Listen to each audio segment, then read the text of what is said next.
두 번째 시간입니다. 요한복음 21장, 요한복음 21장 21절부터 몇 절 보겠습니다. 베드로가 그를 보고 예수께 말씀드리기를 주여 이 사람은 어떻게 되겠나이까 라고 하니 예수께서 그에게 말씀하시기를 내가 올 때까지 그를 머물게 하고자 한들 그것이 너와 무슨 상관이냐 너는 나를 따라오라고 하시니라. 그리하여 이 말이 형제들에게 퍼지니 그 제자가 죽지 아니하리라는 것이더라.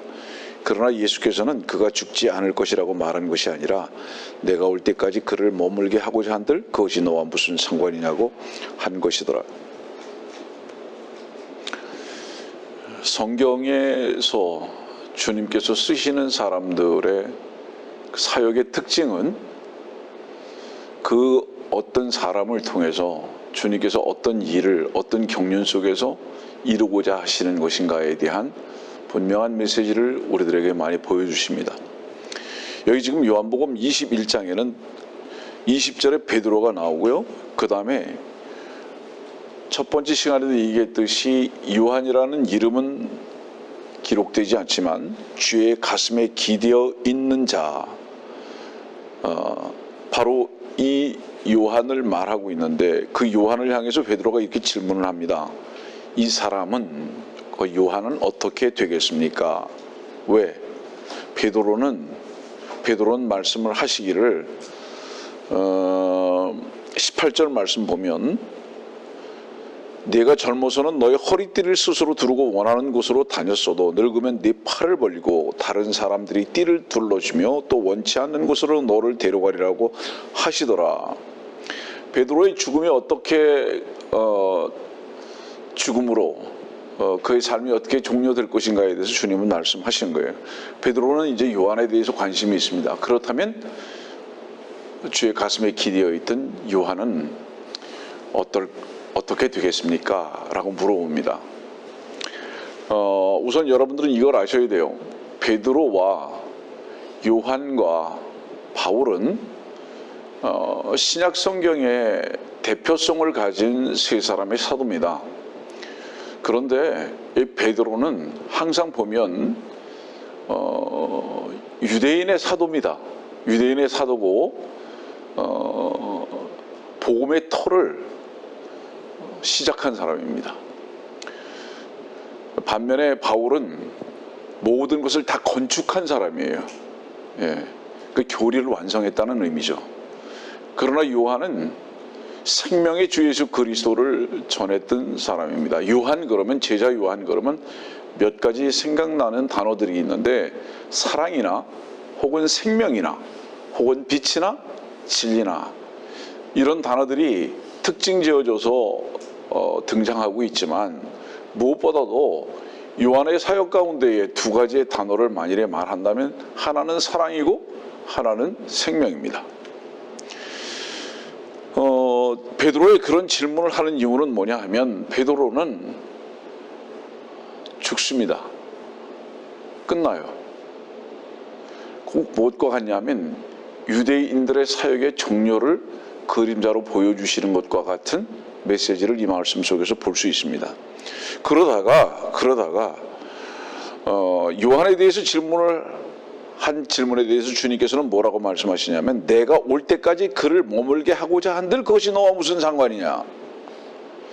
이 연거푸서 두 번씩이나 말씀하시거든요. 22절과 23절에 이 말씀은 요한을 주님께서 다시 재림하실 때까지 살려두시겠다고 하시는 그 말씀이 아니고 이 말씀이 주시는 의미는 뭐냐 하면 그의 사역이 주님께서 오실 때까지 그 사역의 경륜의 의미가 지속적으로 계속될 것이다 라는 것에 대한 주님의 분명한 증거십니다. 다시 말하면 요한은 여러분들에게 여러 차례 말씀드렸지만 교회입니다. 첫 번째 시간에도 말씀을 드렸듯이 요한은 교회를 말하는데 가슴에 기대어 있는 자, 교회를 말하는데 이 요한이 주님께서 오실 때까지 이 교회 사역은 계속된다는 겁니다. 그 교회 사역이 계속된다는 것은 여러분들 보세요. 교회의 존재의 시작은 무엇이었습니까? 첫 번째 시간에도 말씀드렸지만 아담을 깊이 잠들게 하고 그 갈비뼈를 취해서 이브를 만드셨던 것 같이 이브를 사랑하셨던 그 사랑. 그래서 창세기 2장은 내 뼈 중에 뼈, 살 중에 살이다. 두 존재의 결혼을 의미하고 있죠. 이제 이것이 결국은 교회는 주님의 죽으심의 사랑의 확증으로 인해서 시작된 거예요. 그래서 그리스도 안에 있는 자들은 교회에 속한 자들로서 몸이라고 이렇게 표현합니다. 지체 이렇게 보통 말하잖아요. 그러면 주께서 재림의 주로 다시 오실 때까지 이 요한의 사역은 끊임없이 계속된다. 다시 말하면 교회는 주께서 오실 때까지 이 땅에 존속하겠다라는 말씀에 대한 분명한 주님의 의도를 지금 나타내주고 계신 거예요. 그래서 오늘은 다시 첫 번째 시간에 연이어서 침례인 요한에 대한 부분과 또 제자 요한에 대한 부분을 또 정리해 나갈 것인데, 자 보세요. 여러분들은 그동안 배워왔듯이 마태복음과 누가복음의 주님의 사역은 다릅니다. 마태복음은 천국을 말씀하고 있기 때문에 메시아를 중점적으로 말하는 거예요. 그리스도가 아닙니다. 메시아예요. 그리스도와 메시아의 다른 점은 뭐냐면 그리스도는 이방인의 모든 세상 사람들의 구원받은 모든 사람들, 성령의 기름 부음을 받은 모든 사람들의 주가 되시는 것이 그리스도입니다. 그래서 우린 그리스도인인 거예요. 그러나 메시아는 유대인들에게 국한한 왕을 말씀하고 계신 거예요. 그 마태복음은 왕이신 예수 그리스도, 다시 말하면 왕이신 메시아를 말씀하고 있는 거거든요. 그러나 누가복음은 여러분들이 잘 알다시피 잃어버린 자를 찾고 또 구원하려고 오신 예수 그리스도, 다시 말하면 뭐죠? 마태복음은 메시아로서의 예수 그리스도를 보여주고 계시고 누가복음은 구속주로서의 주님을 보여주고 계십니다. 이것이 마태복음과 누가복음의 다른 점이에요. 굳이 여러분들이 얘기하는 이유는 뭐냐면 주님께서는 여러분들이 알다시피 마태복음에 뭐죠? 황금과 유향과 모략을 받으셨습니다. 주님의 세 가지 사역이죠. 주님의 세 가지 사역인데 이런 부분들까지 전부 다 여러분들이 소개할 시간은 없고, 대표적인 주님의 사역 중에 이 땅 지상 사역 중에 하나는 마태복음의 사역이고 하나는 누가복음의 사역인 거예요. 그래서 누가복음 2장 같은 경우를 보면 이런 말씀이 있잖아요. 12절입니다. 이것이 너희에게 표적이니 너희는 포대기에 쌓여 구에 누워있는 아기를 보리라고 하더라. 여러 차례 다뤘으니까 이 말씀을 구체적으로 다루지는 않겠습니다. 표적, 사인이라고 영어 성경에 나와 있잖아요. 이 사인이라는 것은 무엇을 의미하느냐면 어떤 것을 지향하고 있다는 것입니다. 주님께서 아이인데 아이가 어떻게 포대기에 쌓여 구에 누워있느냐, 이것이 무슨 표적이냐, 이 아이는 양이라는 짐승으로 왔다. 그런데 이 양을 하는 짐승으로 왔는데 왜 포대기에 쌓여 있느냐, 이 아이는 죽으러 왔다. 이 포대기라는 것은 여러분들이 알다시피 배포대기예요. 그 배포대기에 쌓여서 이 아이가 구유에 누워 있다는 것은 아까 우리 요한복음 1장에서 말씀드렸던 것 같이 어린 양으로 오신 겁니다. 어린 양. 그렇기 때문에 누가복음 2장은 주님의 오심에 대해서 말씀하시면서 이 표적과 함께 계속 양을 등장시킵니다. 목자와 함께. 양과 목자를 계속 등장시키는 거예요. 이것이 마태복음 2장과 다릅니다. 마태복음 2장은 왕으로 오실 바로 메시아를 말하고 있기 때문에 동방에서 선지자들이 와가지고 그분을 만나고 예물을 드리고 이렇게 하는 거예요. 왕으로 오셨기 때문에. 그러나 누가복음은 양으로 오신 구속주신 바로 그분을 다루고 있기 때문에 목자들을 다루고 있는 겁니다. 그리고 양들을 다루고 있는 거예요. 누가복음 2장을 보면. 그래서 누가복음 2장과 마태복음 2장은 전혀 다른 한 분을 향해서 전혀 다른 그림을 그리고 있다는 거, 이것을 혼합해서 얘기해주고 있는 것이 지금 이 시대 타락한 교회들의 크리스마스의 의미입니다. 완전히 다른 건데요.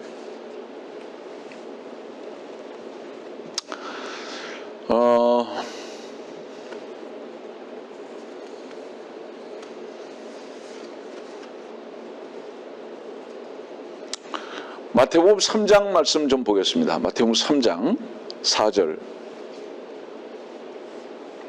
이 요한은 낙타털로 만든 옷을 입고 허리에 가죽띠를 들렀으며 그의 음식은 메뚜기와 야생꿀이더라.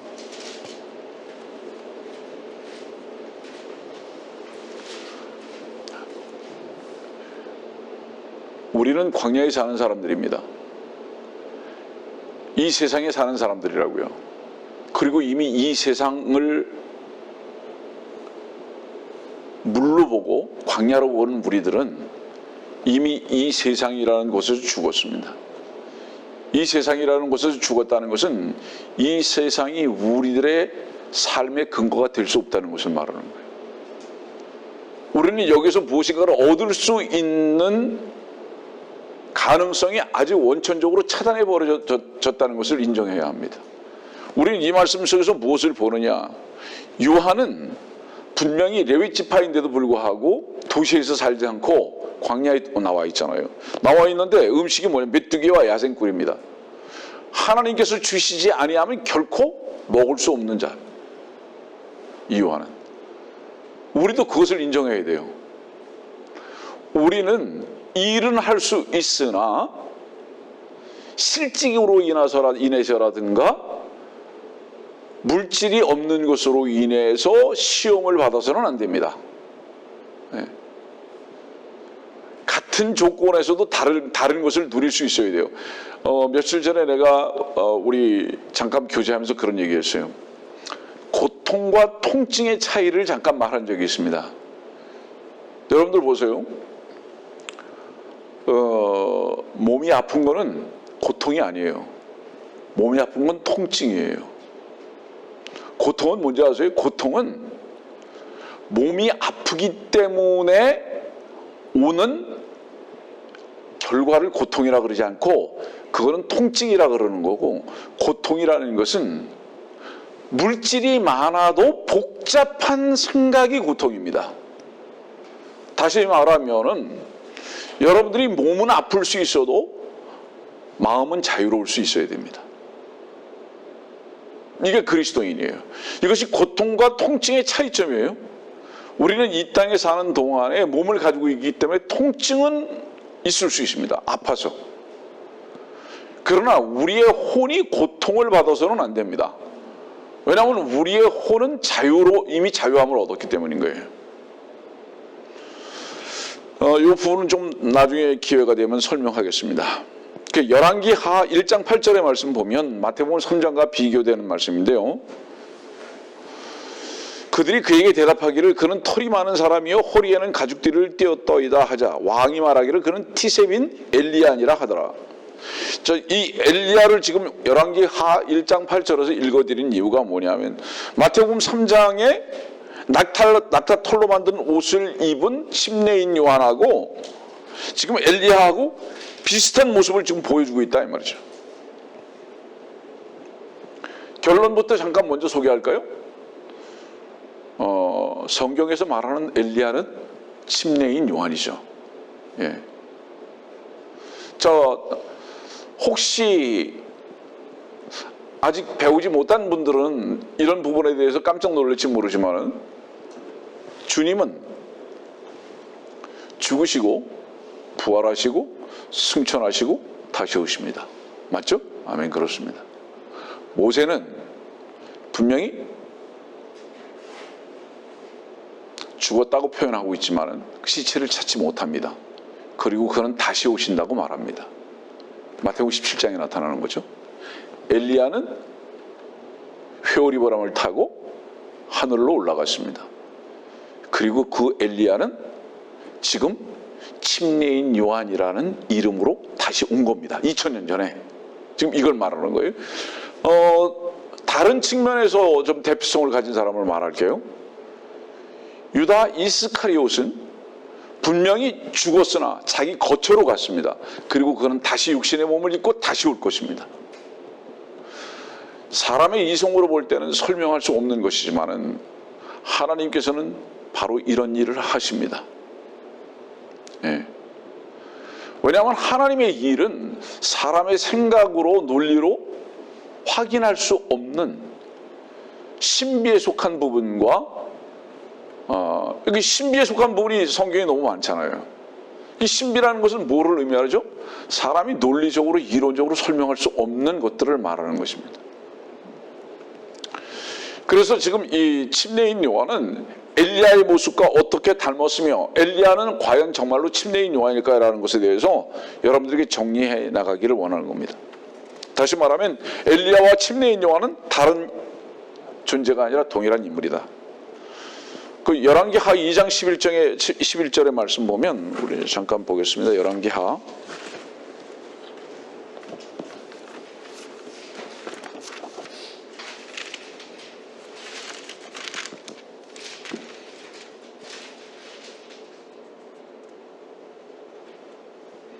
2장 1절 먼저 보겠습니다. 주께서 회리바람으로 엘리야를 하늘로 들어올리려 하실 때 엘리야가 엘리사와 함께 길갈에 나아가 그다음 11절 말씀 보면 그들이 아직 가면서 이야기하는데 그러니까 엘리야하고 엘리사가 아직 가면서 이야기하는데 불병과 한 대와 불말들이 나타나서 그들 둘을 갈라놓더니 엘리야가 회오리 바람을 타고 하늘로 올라가더라. 죽지 않고 올라가는 거예요. 성경을 믿지 않는 사람들은 다 신화라고 얘기하는 거예요.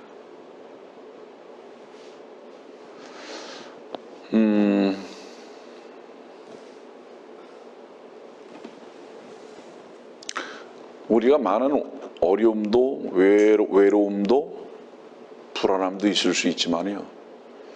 여러분들의 시선을 성경으로 한번 옮겨보세요. 정말로. 다 정리됩니다.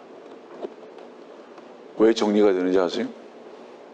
그런 불안함이나 외로움을 느끼는 내 자신이 어떤 존재인 것인가 성경에서 가르쳐 주고요. 그 나라는 존재와 세상은 어떻게 될 것이고 주님께서 어떻게 우리를 데리러 올 것인가에 대해서 성경에서 보고 마음에 받아들였을 때 한순간에 우리들에게는 평안이 옵니다.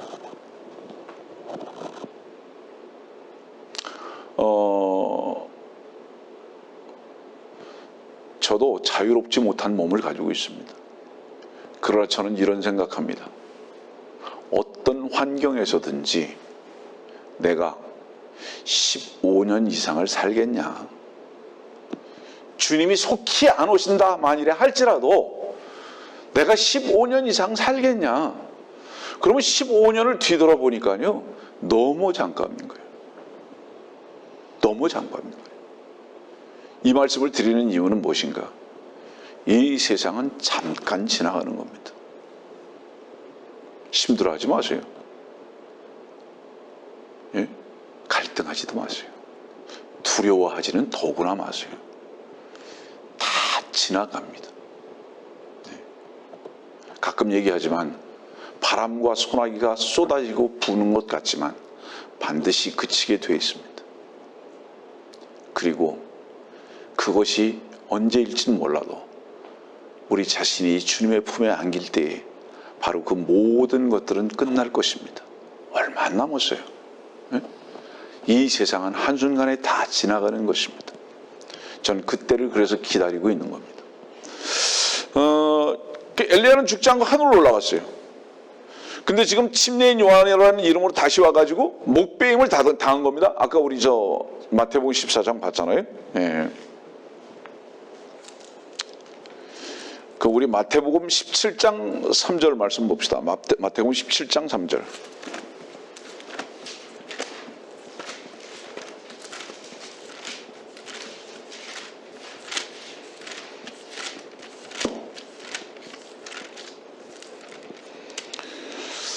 그런데 보라, 모세와 엘리야가 그들에게 나타나서 주와 함께 이야기하더라.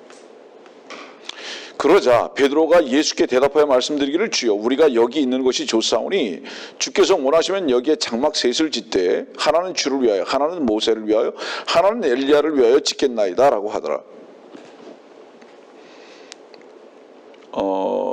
마태복음 17장은 변용산 사건입니다. 이때 모세와 엘리야가 나타납니다. 이때는 언제죠? 그러면 이때는 2000년 전에 주님께서 이 제자들을 데리고 실제로 변형산에 가셨지만은 미래 시제에 미래에 보여주실 것을 미리 그분께서는 제자들과 함께 경험케 하신 겁니다. 다른 것을 한번 보죠. 계시록 11장 6절. 계시록 11장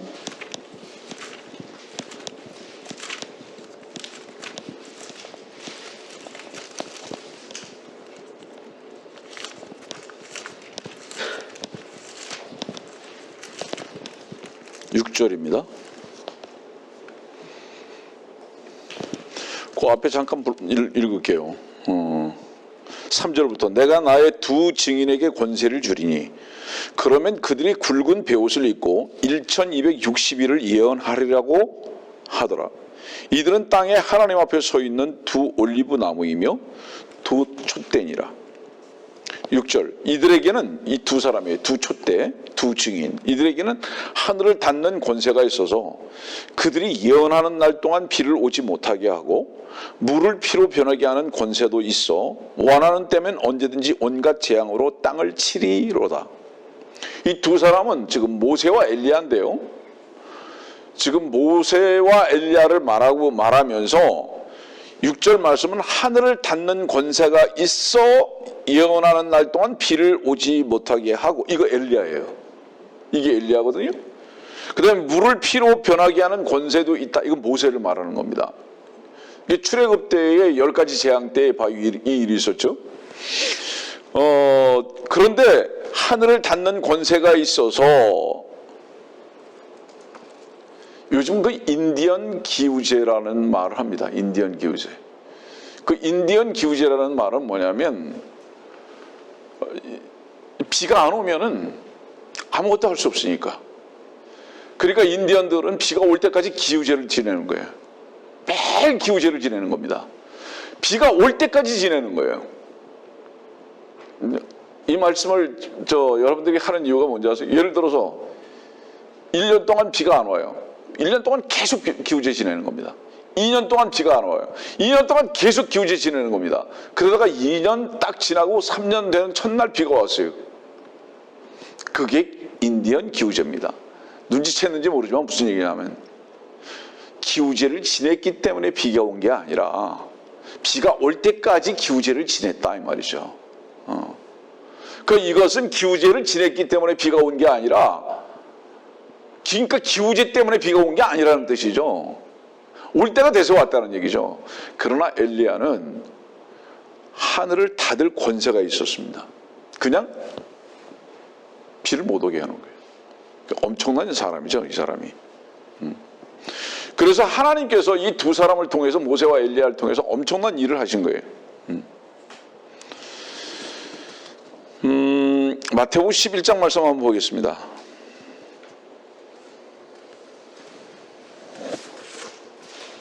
마태복음 11장 13절 14절 모든 선지서와 율법은 요한까지 예언한 것이라. 1교시에서도 말씀드렸듯이 요한은 마지막 선지자. 요한의 사역의 끝은 율법의 끝을 말하는 겁니다. 14절 보니까 만일 너희가 그것을 받을 의향만 있다면 전제입니다. 무엇이죠? 여기서 그것을 받을 의향만 있다면 그것이 뭐죠? 회개하라. 천국이 가까웠다. 침례를 받으라. 이것을 받을 의향만 있다면 오기로 약속된 엘리야가 바로 그 사람이라. 그 사람 누구죠? 침례인 요한이 바로 엘리야다. 지금 이렇게 주님께서 말씀하시는 거예요. 그러니까 전제는 뭐냐? 그 대신에 회개하라 천국이 가까웠다라는 것을 지금 현재 침례인 요한이 광야에서 외치고 있는데, 만일 유대인들인 너희들이 그것을 받을 만한 의향만 있다면 이 전제가 되는 거예요. 그렇다면 침례인 요한은 엘리야다 이 말이죠. 다시 말하면 엘리야는 침례인 요한이라는 다른 이름으로 온 사람이다 이 말이에요. 아까 우리 열왕기하 봤잖아요. 하늘로 올라갔잖아요. 하늘로 올라간 그 엘리야는 침례인 요한이라는 이름으로 다시 온 바로 그 존재다. 그 침례인 요한이 목 잘려서 죽었잖아요. 여러분들 그 구약 성경을 보면은 엘리야가 누구 앞에서 예언했죠? 기억날 거예요. 아하방이에요. 아하방은 적그리스도의 상징입니다. 적그리스도의 상징 앞에서 주의 말씀을 예언하고 전하다가 엘리야는 하늘로 올라간 거예요. 그리고 이 침례인 요한은 또 다른 적그리스도의 형상 앞에 있습니다. 누구죠? 헤롯이에요. 이 헤롯 앞에서 지금 침례인 요한은 주의 말씀을 또 선포하고 있는 겁니다. 계시록 11장 3절의 말씀 보면 조금 아까 읽었지만요, 1262를 예언하는 두 증인. 근데 이것이 두 올리브나무와 두 촛대다 이렇게 나왔거든요.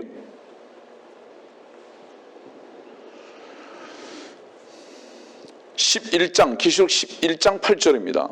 그리하여 그들의 죽은 몸들이 큰 도성의 길거리에 놓이리니 그곳을 영적으로는 소돔과 이집트라고 부르며 우리 주께서 십자가에 못 박히신 곳이라. 대환란 때에 엘리야는 침례인 요한이라는 이름으로, 엘리야라는 이름으로 다시 와서, 침례인 요한이 엘리야라는 이름으로 다시 와서 어디서 말씀을 전하느냐? 예루살렘에서 말씀 전하는 거예요. 그래서 이 큰 도성이 바로 이 예루살렘입니다. 더군다나 이때는 왜 큰 도성이 되느냐? 실제로 적그리스도의 상징인 자가 아니라 자기 자신이 하나님이라고 하는 참남한 자가 예루살렘 성에서, 예루살렘 성전에서 자기 자신을 하나님이라고 하는 바로 그때입니다. 그때 이 예루살렘은 영적으로 소돔과 이집트라고 불리는 바로 세상의 중심이에요. 모든 음란함의 중심이 돼버리고 마는 겁니다. 여기가. 그래서 이제 이때에 엘리야는 모세와 함께 와서 무엇을 전하느냐 하면 주님께 돌이키라고. 1261을 얘기했는데요. 구약 성경에 한 달은 정확히 30일입니다. 네. 정확히 30일이 구약 성경에 말하는 한 달이에요. 그러면 30일이면 1260일이면 몇 개월입니까? 3, 42, 2, 3은 6. 42개월이에요. 정확하게 42개월입니다. 여러분들은 그 욥기를 보게 되면요, 욥기를 보게 되면 42장으로 되어 있는데, 욥기 42장은 무엇을 의미하죠? 여러분들 배웠을 거예요. 욥기 42장은 대환란 때의 42개월을 정확히 말하고 있습니다. 이 욥기 42장, 이 욥기를 한번 시작을 보면 욥기 앞에 그 뭐라고 되어 있습니까? 제가 좀 읽을게요.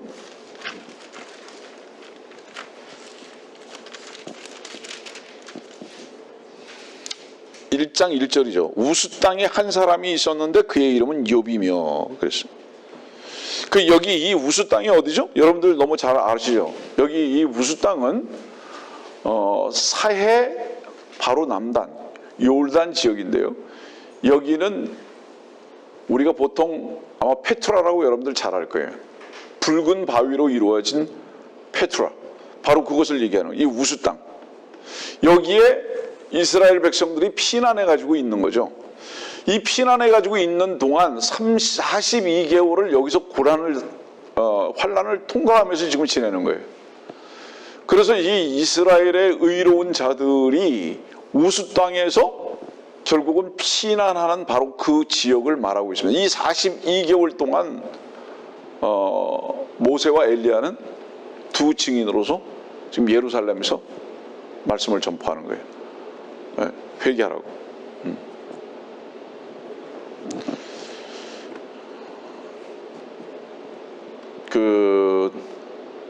이스라엘 백성들이 회개를 안 하는 이유가 뭘까요?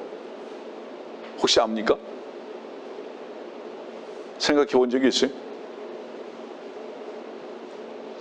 이 세상에서 회개를 안 할 사람들은 딱 한 부류입니다. 그건 뭔지예요? 나는 죄인이 아니야 하기 때문에 회개 안 하는 거예요. 아주 그냥 쉽게 생각하면 돼요. 내가 왜 회개할 것이 없다 이 말이에요. 나는 사람들이 다 자책은 합니다. 아, 내가 이거 잘못했구나. 내가 이거 잘못했구나. 이거 자책은 해요. 근데 자책은 하는데 회개는 왜 하는지 아세요?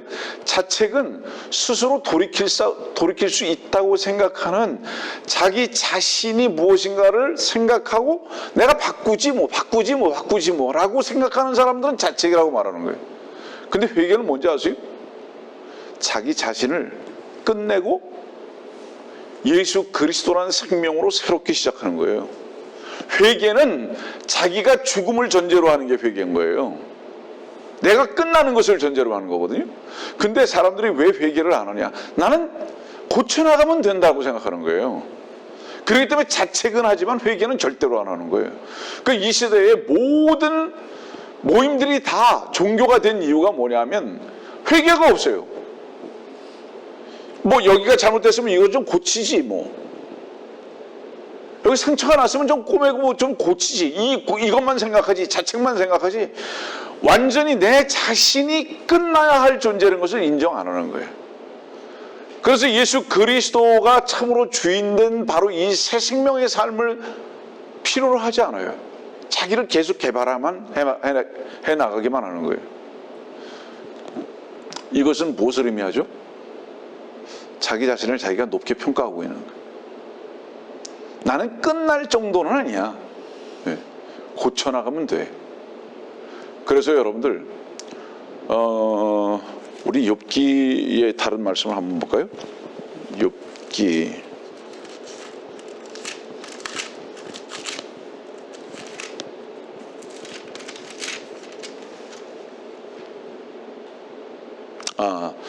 40장 8절인데요. 네가 나의 심판을 무효화시키려느냐? 네가 나를 정죄함으로써 네가 의롭게 되려느냐? 무척 무서운 말씀입니다. 첫 번째 시간에 제가 여러분들에게 과제를 줬잖아요. 하나님도 판단한다. 하나님을 죄로 여기는 말씀을 듣는 사람들 중에 아마 그럴 거예요. 나는 하나님을 죄로 여긴 적이 없다. 죄에 있다고 말하지 않았다. 이렇게 생각할지 모르겠어요. 어떤 사람들. 그러나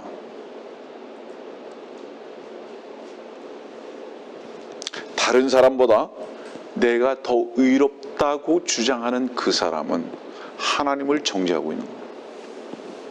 지금 성경 그대로 옮겨놓고 말하는 거예요, 여러분들. 다른 사람을 정죄하는 가장 유일한 이유가 뭔지 아세요?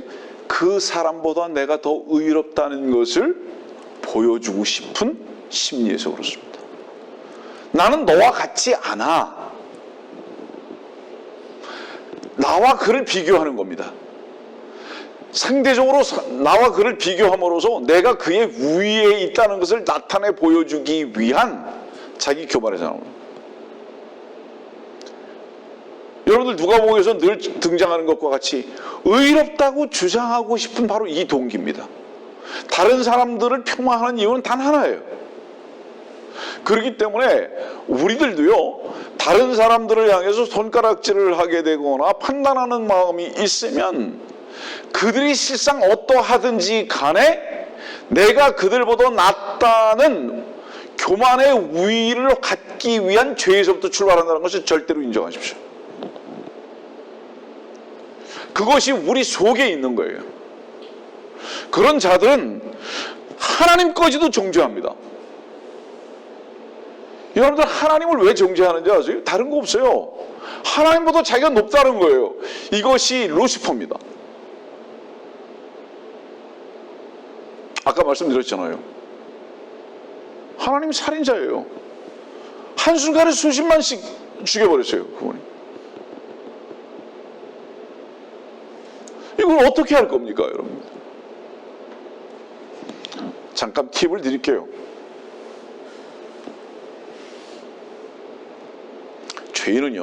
죄인은 죄인으로부터 나오는 의로운 행동이라고 생각하는 자기가 정해놓은 그것까지도 죄라는 뜻이에요.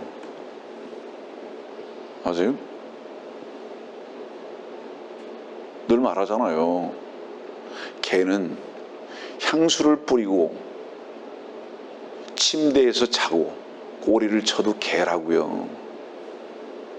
사람은 다리 밑에서 풍천노숙을 해도 사람이라고요. 알아요? 이 말이 무슨 뜻인지 아세요? 하나님께서 사람을 죄인이라고 하셨거든요.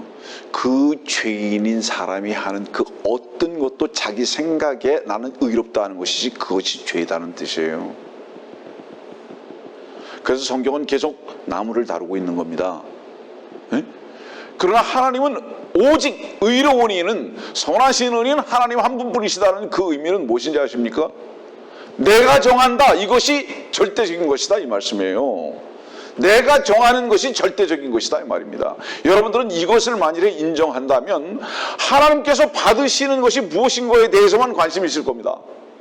나의 인정도 다른 사람들의 평가도 중요하지 아니하고 하나님께서 지금 이 일과 내 자신과 세상을 어떻게 평가하시는 것인가에 대해서만 여러분들의 마음을 움직일 거예요. 그것에 의해서 결정할 겁니다. 그러고 싶지 않습니까, 여러분들? 이것이 겸손한 자들입니다. 그래서 이스라엘을 왜 여수론이라고 얘기하는지 아세요? 그들 스스로 생각할 때 회개할 게 없어요. 자기들은 고쳐나가는 것이고 매일매일 하나님 앞에 금식하고 11조하고 성전에 나가서 뭐 하고 우린 이거 하라는 거 하고 안 하라는 거 안 하는데 왜 우리가 회개하느냐 이 말이에요. 회개할 이유가 없는 거예요. 그래서 그들의 이름이 여수론이라, 교만이다 이 말이에요. 그러면 성경에서 말하는 문제가 뭡니까? 성경에서 말하는 문제는요, 우리가 개라는 존재인데도 불구하고 개가 아닌 것 같이 살라고 하는 몸부림을 문제로 여기시는 겁니다. 그걸 죄로 여기시는 거예요. 고상한 줄 알아요, 제가. 주인의 상에서 같이 먹으니까 인간이 된 줄 안다고요. 예? 지 입에서 하나님 하니까 자기 자신이 하나님과 같이 되는 줄 안다 이 말이에요. 그러나 저는 개입니다 하는 긍휼을 요구하는 자들을 주님은 받으시는 거예요. 그런 자들을 주님께서는 어떻죠? 부스럭이라도 주시는 겁니다. 부스럭이라도 주시는 거예요. 이 말씀 속에서 우리들은 어떤 교훈을 받죠? 이방인인 우리들은 애초부터 개였지 않습니까? 응? 하나님의 아들이 될 자격이 없는 자예요. 하나님과 함께 먹고 하나님께서 주시는 것을 먹을 수 있는 그런 존재들이 아니에요. 그분에 의해서 살 수 있는 존재들이 아니다 이 말이죠. 그럼 우리는 뭐라고 그래야 되는 겁니까? 예, 저는 개입니다. 이걸 인정하라 이 말입니다. 개인데 개가 아닌 척하지 말아라. 이걸 성경에서는 교만이라고 얘기한다. 마태복음 17장 봅시다.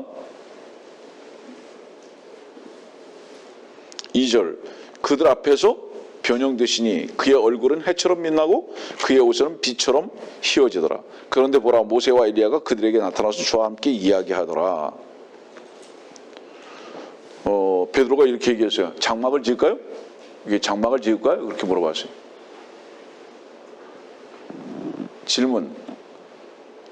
텐트 생각하죠. 장막. 성경에서의 장막은 물론 텐트죠. 그러나 왜 장막절이라고 얘기하는지 아십니까, 여러분들? 성경에서 말하는 장막절, 변화된 몸을 말하는 거예요. 이 지금 마태복음 17장에서 장막을 짓는다는 것은 뭐를 얘기하는지 아세요? 모세와 엘리야와 예수님께서 변화된 몸에 대한 부분을 말하고 있는 거예요. 베드로와 함께. 성경의 이 장막은 변화된 몸을 말하는 거예요. 응? 그래서 지금 말라기 4장에는 뭐라고 말씀하시죠? 4장 2절입니다. 그러나 내 이름을 두려워하는 너에게는 의의 태양이 그의 날개의 치유를 가지고 솟아오르니 그러면 너희는 나가서 외양간의 송아지들처럼 자라리라.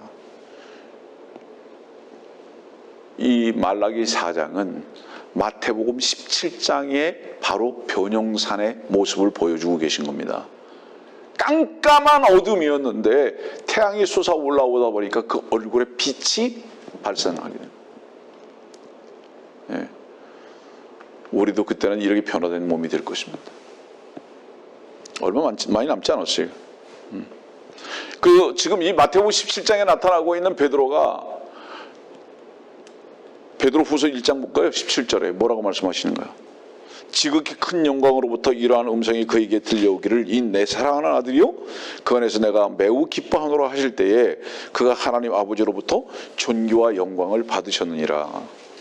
이 음성은 우리가 그와 함께 주님과 함께 거룩한 산에 있을 때 하늘에서 나온 것을 들은 것이라.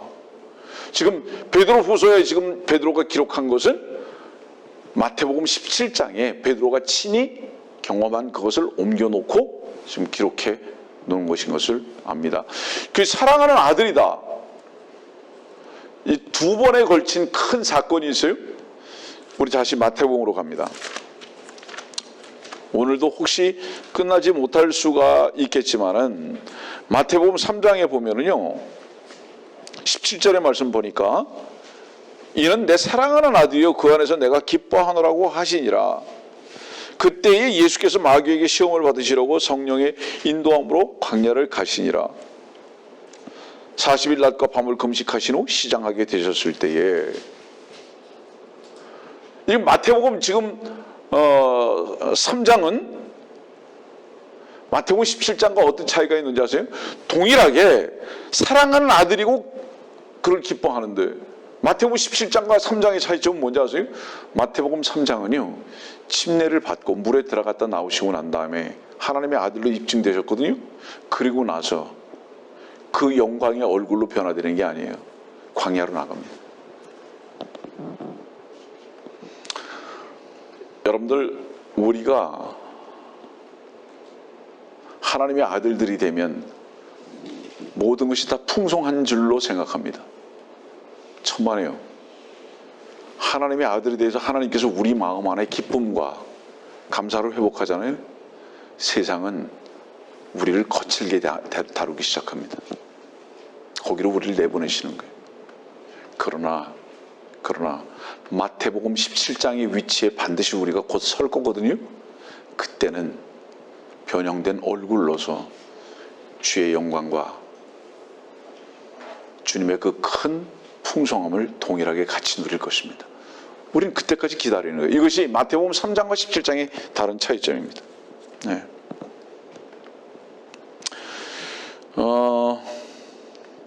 베드로전서 3장 21절 봅시다. 베드로전서 3장 21절. 물은 예수 그리스도의 부활하심으로 이제 우리를 구원하는 모형이니 곧 침례라. 이것은 육체의 더러움을 제거하는 것이 아니라 하나님을 향한 선한 양심의 응답이라. 여러분들 성경을 보면 이것은 육체의 더러움을 제어하는 것이 아니라 하나님을 향한 선한 양심의 응답이라 하는 것을 가로 열고 가로 닫고 해놨어요. 모세가 설명하고 있는 거죠. 뭐를 설명하고 있는지 아세요? 베드로전서 3장 21절은 여러분들이 받은 침례를 설명을 하고 그 다음에 베드로전서 3장 21절에 가로를 열고 가로 닫은 이 침례는 육체의 더러움을 제거하는 것이 아니다라는 것을 첨언해 놓은 이유가 뭐냐 하면 육체의 더러움을 제거하는 것은 신약 교회의 성도들에게 속한 것이 아니라 유대인이라는 민족들에게 속한 것이다 라는 것을 친절하게 성령께서 가르쳐 주신 거예요. 이거는 교회하고 상관없다. 성도들하고는 상관없다. 이 침례는 유대인들에게만 상관 있는 것이다. 사람들은 침례 그러면 다 똑같은 건 줄 아는 거죠. 그럼 이 침례는 언제 받아야 하는 침례입니까? 이 침례는 침례인 요한이 마태복음 3장에서 외쳤던 그 침례인데 이 침례는 또 다른 곳에서 어떻게 해야 하는지 아세요? 봅시다.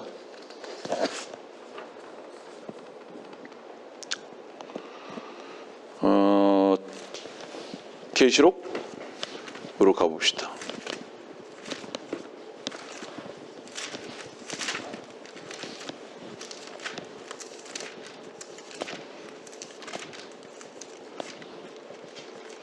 계시록 16장 2절입니다. 계시록 16장 2절. 그 짐승의 표를 가진 자들과 그의 형상에 경배한 자들 위에 악취가 나는 심한 혼대가 생기더라. 대환란 때요. 적그리스도의 표를 받은 거예요. 근데 이 표를 받은 것으로 인해서 악취가 나는 심한 혼대가 생깁니다. 이것을 낳기 위해서는 어떻게 해야 되는지 아느냐라는 것을 베드로는 지금 말한 거예요. 그것이 뭔지 아느냐? 침례를 받아야 된다 이 말이에요. 물에 들어가야 된다 이 말이에요. 그때는 육체의 더러움이 깨끗해지는 침례다 이 말이죠. 육체의 더러움이 깨끗해진다는 것은 무엇을 얘기하면 나는 유대인으로 온 것을 끝내겠습니다. 유대인의 피를 받는 것을 끝내겠습니다. 바로 이것을 의미한다 이 말이에요. 이 침례와 신학교에서 받는 침례는 다르다.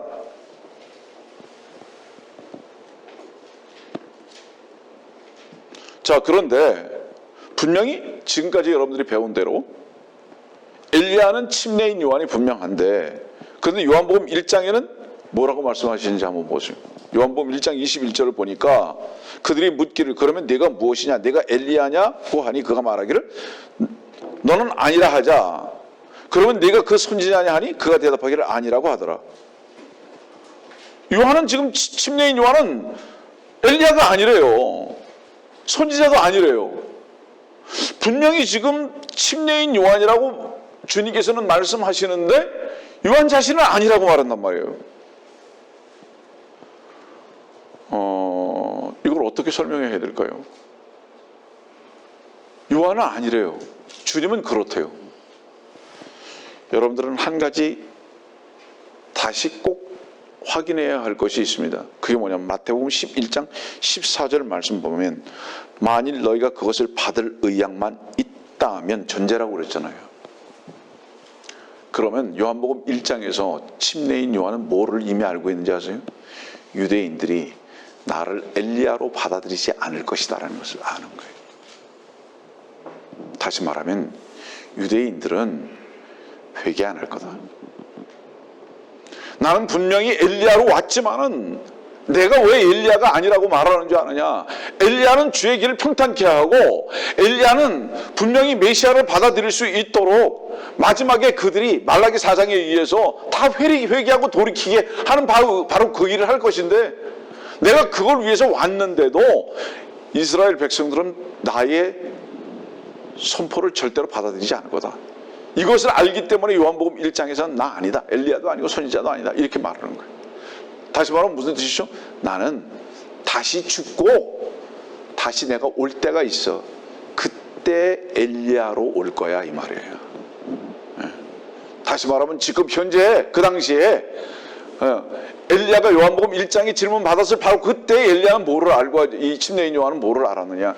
유대인들이 안 받아들여. 그렇기 때문에 나는 못 배우고 나는 죽을 거야. 그리고 다시 주님께서 재림의 주로 오시기 바로 직전에 대환란 때 바로 나는 다시 와서 1260일을 예언할 거다. 그래서 나는 지금 현재 엘리야 아니다. 지금 이 말을 하는 겁니다. 이해하겠습니까? 무슨 얘기지? 사도행전 2장의 부분을 그냥 지나갈 수는 없어요. 사도행전 2장은 성경에서 가장 어려운 성경 중에 하나지만 그냥 잠깐만 말을 하면은요, 사도행전 2장과 요엘서 2장은 일치하는 말씀입니다. 근데 지금 사도행전 2장은 주님께서 죽고 부활 승천하시고 난 다음에 성령이 임하고요, 베드로의 설교로 시작합니다. 예. 베드로는 뭐를 설교하죠 지금? 이스라엘 백성들한테 돌이키라고. 안 돌이켜요 근데. 그리고 스데반은 또 돌이키라고 또 설교합니다. 안 돌이켜요. 그리고 어떻게 됐죠? 침례인 요한이 엘리야로 왔지만 엘리야로 나는 오지 않았다고 얘기한 바로 이 일이 성취됩니다. 이게 무슨 얘기냐? 엘리야가 선포했던 게 뭐예요? 천국이 가까이 왔다. 회개하라. 침례를 받아라. 이스라엘 백성들이 이 말씀에 어때요? 따르지 않았잖아요. 따르지 않으니까 사도행전 2장에서 자, 사도행전 2장 보세요.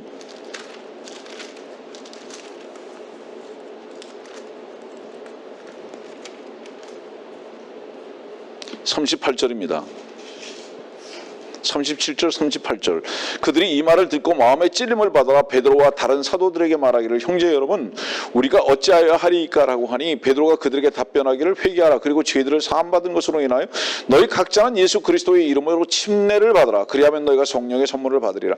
너무 어려운 말씀이기 때문에 이 말씀 하나 가지고도 여러 시간을 가르쳐야 될 만큼 교리적으로 많이 복잡하지만은 이 말씀은 뭐냐면 지금 침례를 받으라고 그러잖아요. 이거 침례를 받으라고. 여기에서 이 침례는 여러분들이 받는 침례하고 다른 침례예요. 여기들은 지금 여기서 여러분 형제 여러분 했을 때 이 형제 여러분은 그리스도 안에서의 형제를 말하는 것이 아닙니다. 여기서의 형제는 유대인들을 가리키는 거예요. 아브라함의 자손들. 예. 그런데 여기서 이대로 하질 않아요. 온 이스라엘이 침례받고 회개하질 않아요. 그리고 또 등장하는 것이 이제 스데반이 또 등장하는 겁니다. 받아들이지 않아요. 그러니까 결국은 뭐가 옵니까? 할 수 없이 이제 그 다음에 바울이 등장하다가 바울이 사도행전 13장에 보면 사도행전 13장입니다.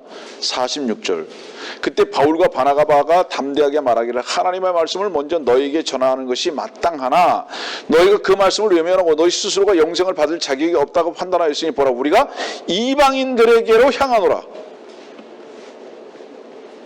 이는 주께서 우리에게 명하시기를 내가 너를 이방인들의 빛으로 세웠으니 너는 땅끝까지 구원을 베풀리라 하였음이라 하더라. 다시 말하면 이 사도행전 13장까지 사도 바울이 회개하고 말씀을 이방인들에게 전하기 전에 유대인들에게 말씀을 전하려고 전했지만 안 받아들여요. 그래서 사도행전 13장까지는 전혀 이방인들에게 복음을 전하지 않는 거예요. 그 다음에 이제 그 후로 가봅시다.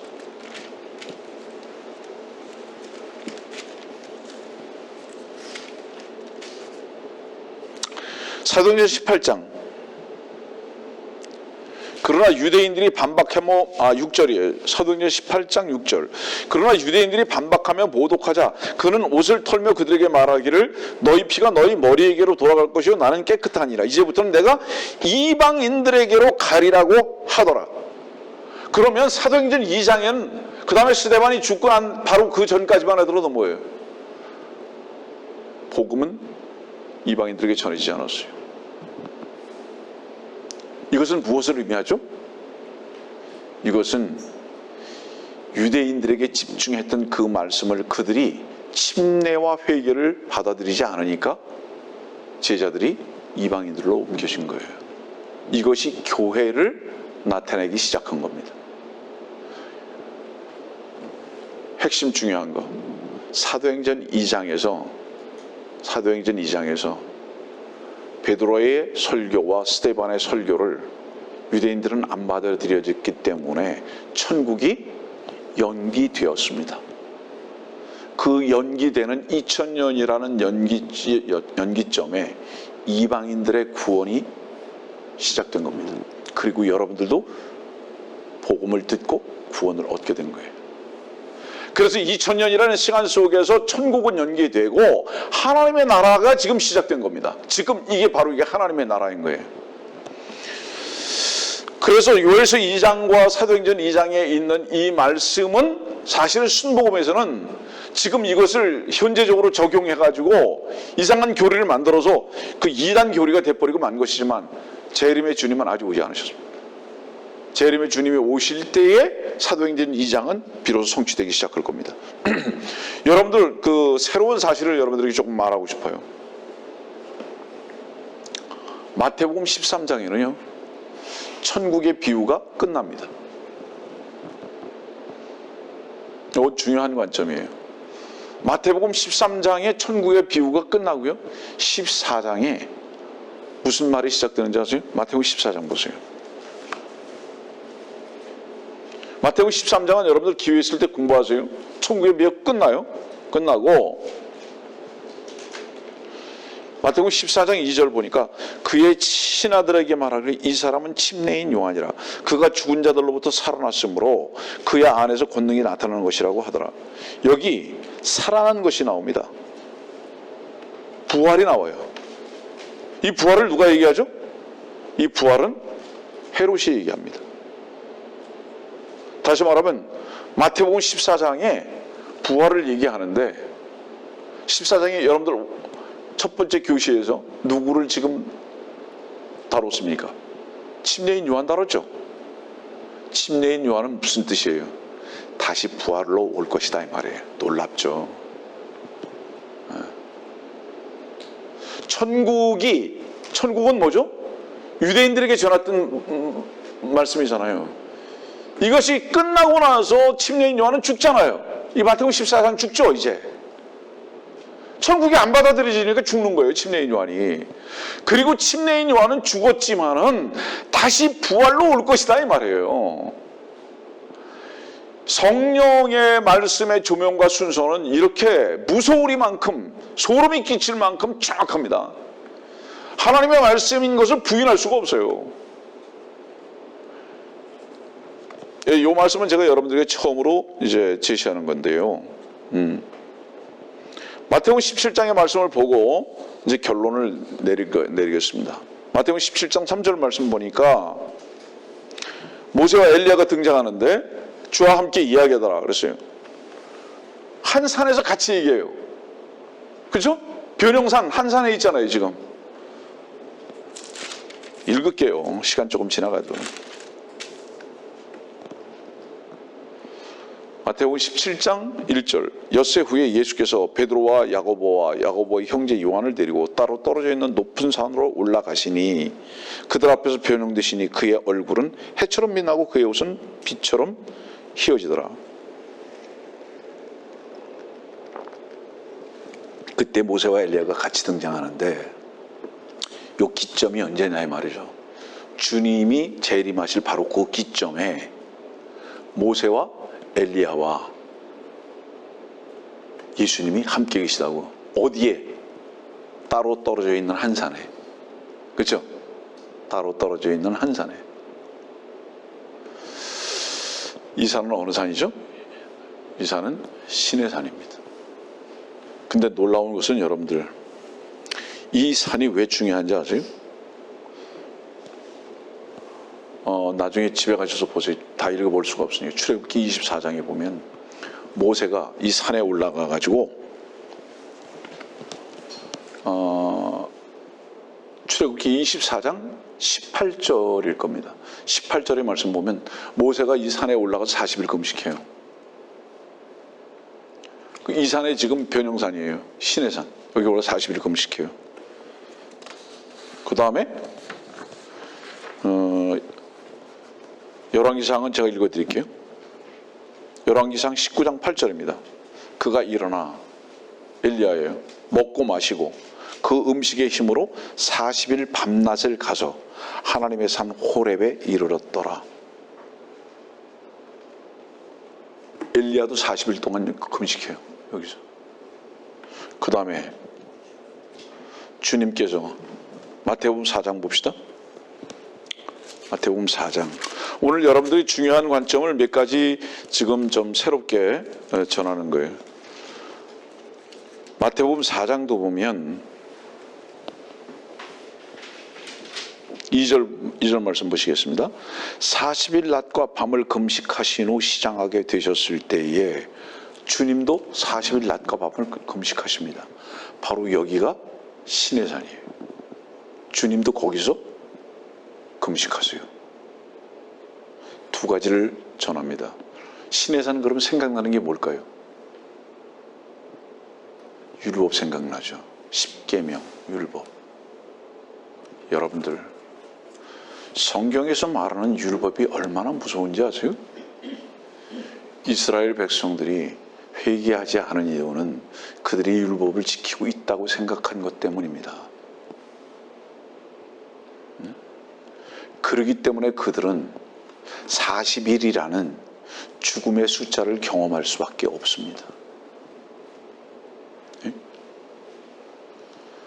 모세와 엘리야와 주님도 그 모세 뭐죠? 율법. 주님도 바로 유대인으로서 이 율법 아래 태어나셨습니다. 엘리야도 마찬가지예요. 이렇게 율법은 사람으로 하여금 무서운 저주 가운데로 이끌어가는 겁니다. 왜냐하면 지킬 수 있는 자가 없기 때문에 흉내만 내는 거죠. 근데 그 율법 앞에서 죄인인 것을 인정하는 존재들이 없는 거예요. 그러고 나서요, 놀라지 마세요. 마태복음 4장에 주님 금식하시죠? 금식하세요. 근데 이 금식에 세 분이 다 이 산에서 지금 금식하잖아요. 모세, 엘리야, 주님. 그리고 그 산은 변형산이잖아요. 마태복음 17장. 변형산 사건은 뭐를 가리키죠? 천국의 도래죠. 맞죠? 변형산은 천국의 도래잖아요. 지금 장차 주님께서 재림에 주로 오실 것을 지금 변형산 사건 속에서 보여주고 계신 거잖아요. 근데 마태복음 4장, 다시 말하면 주님의 40일 금식 기도 이후에 무슨 말씀이 제시되는지 아세요? 마태복음 5장, 6장, 7장 뭐죠? 황금률입니다. 천년왕국의 헌법이 제정되는 거예요. 자, 하나님의 경륜의 오묘하심 소름 끼치지 않아요? 여러분들? 예.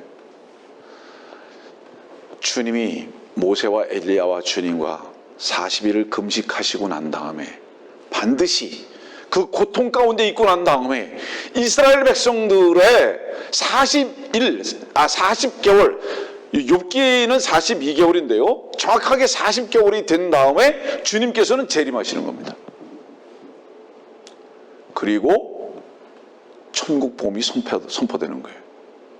그리고 주님의 얼굴은 변하는 겁니다. 이것이 마태복음 5장의 황금률로 순서적으로 다시 제시되는 거예요. 주님은 놀라우신 분인 거예요.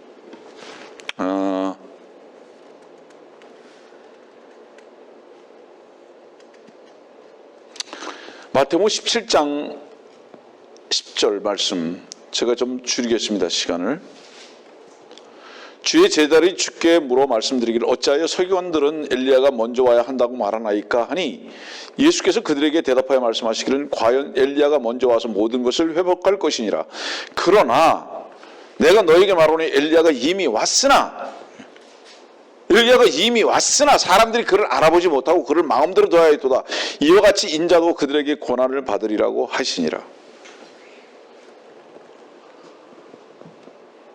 엘리야도 고난받습니다. 주님도 고난받습니다. 이유는 단 하나입니다. 무엇인지 아세요? 우리가 하나님을 섬길 수 있어. 우리가 하나님께 나아갈 수 있어.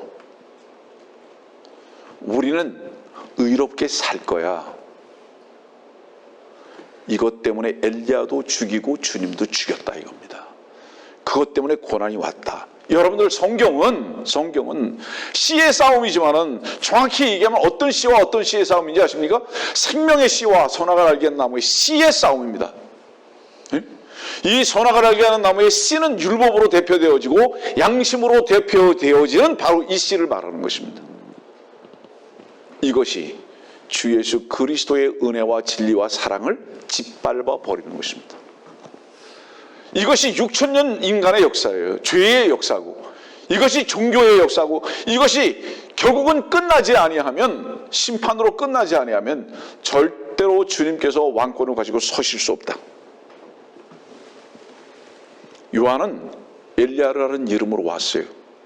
그러나 그는 목 잘렸습니다. 이스라엘 백성들이 무시했다는 거죠. 그러나 곧 다시 오실 것입니다. 침례인 요한은 곧 다시 올 겁니다. 오늘 저는 1년 전보다 더욱 소망이 없습니다. 무엇을 향해서요? 두 가지를 향해서. 세상을 향해서 소망이 더 없어졌고요.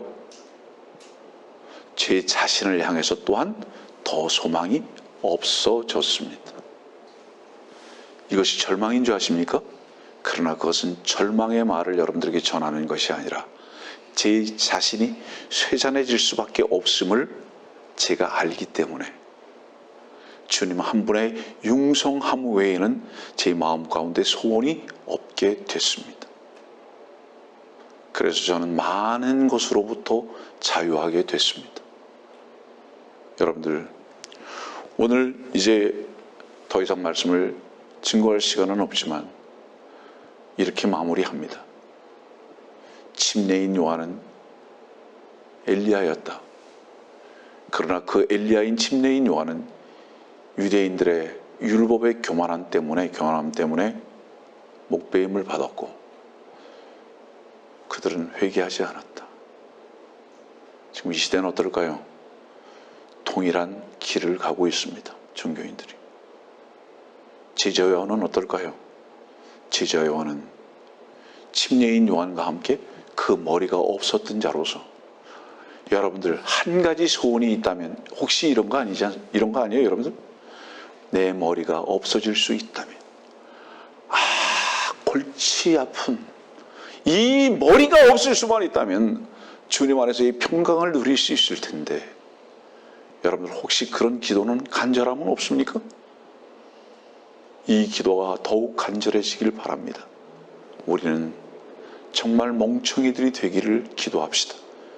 그것이 두 사람 요한의 삶인 것을 오늘 여러분들은 배웠습니다. 주께서는 속히 오실 것입니다.